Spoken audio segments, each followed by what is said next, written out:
GDS এর notification কবে জারি হবে এবং তোমাদের ভ্যাকেন্সি নিয়েও তোমাদের একটা প্রশ্ন রয়েছে, সেই 28,740 যে ভ্যাকেন্সি রয়েছে এই ভ্যাকেন্সি কি ইনক্রিজ হতে পারে? তো সেটাও তোমরা জানতে পারবে আজকের এই ভিডিওর মাধ্যমে। দেখো, প্রথমে তোমাদের বলে দিই যে এখানে যে টাইমলাইনটা রয়েছে, যে টাইমলাইনে তোমাদের অ্যাক্টিভিটিস গুলো দেওয়া হয়েছে, যে approval of vacancies by the circle, তোমাদের যে সার্কেল থেকে যে কত কি ভ্যাকেন্সি রয়েছে সেগুলো চলে যাবে হেড ডিপার্টমেন্টে। এবার হেড ডিপার্টমেন্ট কোথায়? হেড ডিপার্টমেন্টটা কোথায়? তো নিউ দিল্লিতে হেড ডিপার্টমেন্ট।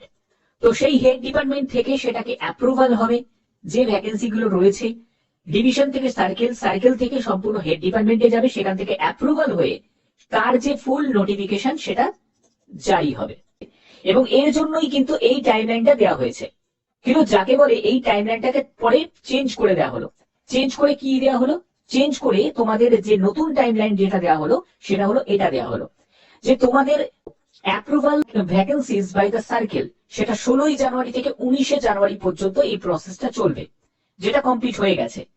এবং approval of vacancies by the directorate, ডিরেক্টরের কাছ থেকে এটাকে ভ্যাকেন্সিকে অ্যাপ্রুভাল হবে সেটা হলো 19শে জানুয়ারি, সেটাও হয়ে গেছে।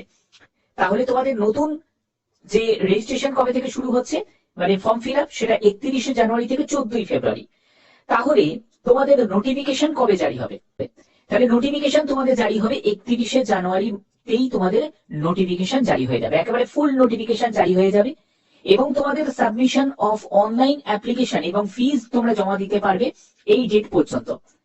যদি তোমাদের কোনো কারেকশন করার থাকে, অর্থাৎ যদি ভুল হয়ে থাকে ফর্ম ফিল আপে, সেটাকে সংশোধন করতে পারবে 18ই ফেব্রুয়ারি থেকে 19শে ফেব্রুয়ারি পর্যন্ত।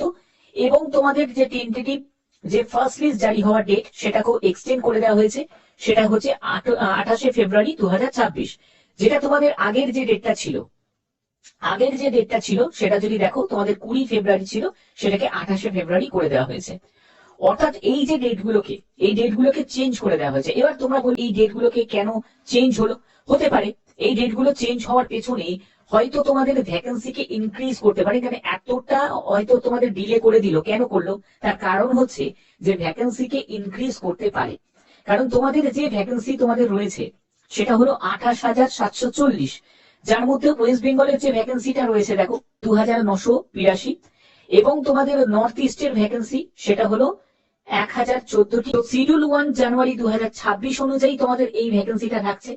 এবং এই ভ্যাকেন্সিকে ইনক্রিজ করতে পারে, কারণ কিছু তো কারণ থাকবে, তার জন্যই তো নিশ্চয়ই এই ব্যাপারটা ডিলে করে দিল একেবারে 31শে জানুয়ারি। 31শে জানুয়ারি থেকেই তোমাদের নোটিফিকেশনও জারি হয়ে যাবে এবং ফর্ম ফিল আপ স্টার্টও হয়ে যাবে। ও ব্যাপারটা নিশ্চিন্ত থাকবে।